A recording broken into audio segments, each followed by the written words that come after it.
No, it is not a good idea for you to go self-represented in a criminal charge. And I'll give you three reasons that support my understanding.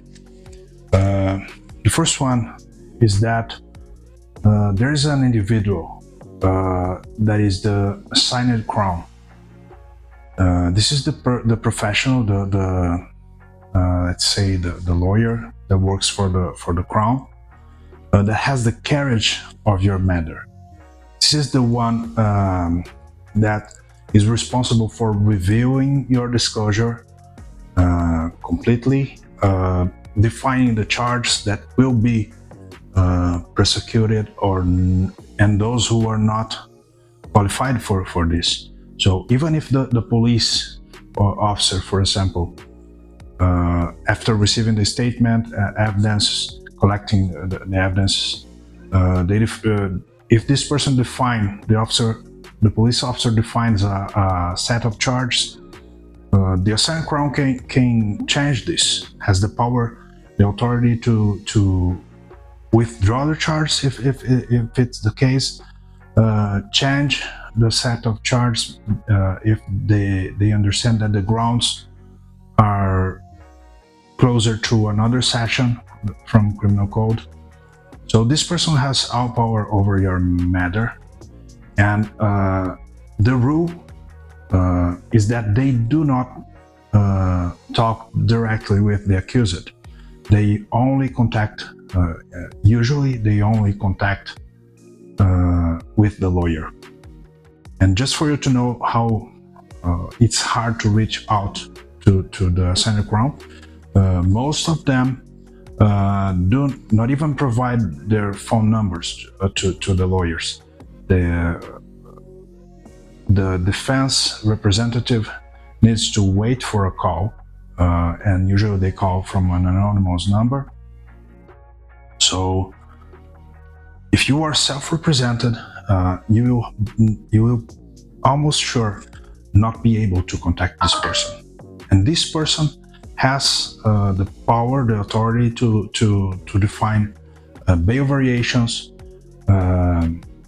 resolution, and even after receiving new documents or evidence or documents in support, they can withdraw the charges. So if you don't have the possibility of discussing your matter with this person that is the one who has reviewed completely your disclosure from the side of the crown, you lose a lot of the possibilities of negotiating, because you as the accused, self-represented, usually you will only be able to contact the crown's office. So it's okay, but it's not, in my point of view, from my perspective, it's not enough. You need to have this conversation, an open conversation with the assigned crown. And if you are represented, usually this is my first step. I always like to start having an early negotiation with this person, providing my client's perspective of the facts, and usually it's good. We usually have at least an initial resolution position, and we can improve it a little bit after this initial conversation. So this is the first point, and I really think it's a huge point, because you can drop you can have the case dropped after a conversation with the assigned crown. The second point is that you would not be able to understand. You may study and have a lot of self-done research. However, it's not the same of a person that has the experience and has done this several times. So if you go for, you'll have to appear in court appearances, all court appearances. And sometimes the judge push harder those who are self-represented because they want the matter to run faster. They fear that because you are self-represented, you will not be able to give the necessary movement to the file. So I would say there is another point that if for representatives who are experienced and have this, they are used to go to court. It's one more court appearance. But for you, that is self-represented, you are defending your own life, and you are before the judge. I have seen some clients of mine that got really nervous, stressed, and sometimes even they can sound aggressive against the judge or the crown in court. And this is very bad for your reputation, because sometimes it's this judge that you will be in front in case of a plea or a trial. So this person may remember you, or the crown.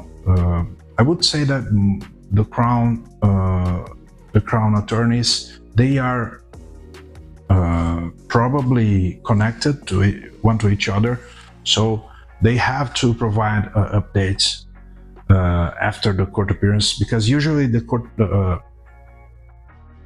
rule is that the crown in court is not the one assigned to your charge.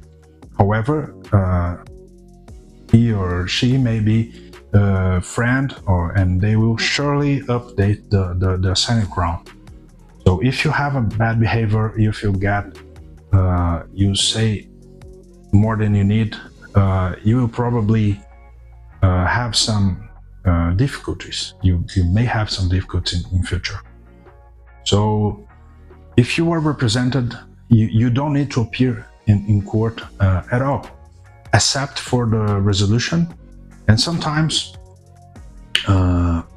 suppose your case is dropped, which is not the rule, it's an exception, a rare exception. You would not have to go at all. I had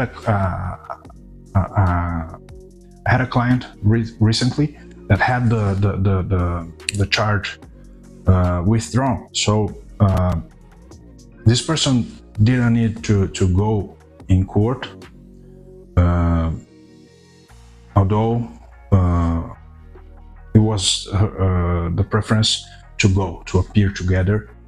But you would not have to do this, to have this moment, a stressful moment. Even if you are usually a well tempered person, it's just stressful, too stressful for you to need to do this. If you can select a good representative who will assist you, who will avoid you from having this hard time. Okay, this is the second point. And the third point is that there are many terms that are usual to the professionals who usually handle this kind of matters, criminal charges. But you, as a regular person, you work in a different environment, so they may sound really complicated, complex, and you may not understand things that are actually good, and you may get stressed, and you may worry too much for something that is actually almost resolved. For example, that I have had some clients that received a very good offer in court, that were just offered to conduct, to join counseling for having the charge withdrawn. So because they had I would say a language barrier, or sometimes technical barrier, because you're not obligated to know everything, every terms, especially if it's your first time being persecuted in a criminal charge. So it's risky for you to go there alone, especially when you are going to receive offers from the crown, settlement proposition. So I would say this is the third. This is the third and very important point, because if you accept something that is bad for you, and you are not represented, you will have no opportunity to change this, because especially in a plea, for example, it's done. And the opposite as well. Suppose the crown or the judge is facilitating for your good resolution, and you get nervous because you don't understand the terms. You think, for example, a peace bond, you think a peace bond is something bad or hard. You think it will impact your life, and actually past the period of the peace bond, you have no record at all. So it's a good offer. I had clients that they received this offer and they could not understand. They received good offers and they did not understand, so they refused it. And the opposite as well. Sometimes I had people that contacted me and they had already done the thing, they had already done the plea, and they were expecting to have the opportunity to get a better result after this. So it's not possible. You accepted the terms, you cannot change. So this is the third and final point I would like to show. And I would say this is very important, because you need to understand what you are agreeing with.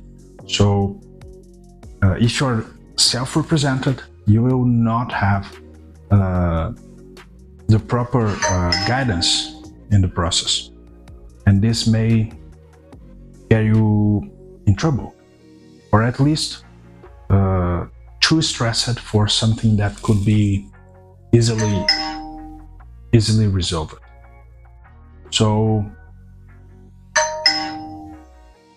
if you have this possibility, I would say that you should always try to be represented in court. And there are many other professionals. However, I am very experienced in this kind of matters, criminal charges, and I can represent you for an affordable fee. Please reach out to me. We can chat, and I guarantee that I can provide you the best service if it's under my scope, and if it's not, I can guide you to get a good representation between my friends, or someone that I understand that's suitable to you. Okay, thank you for watching.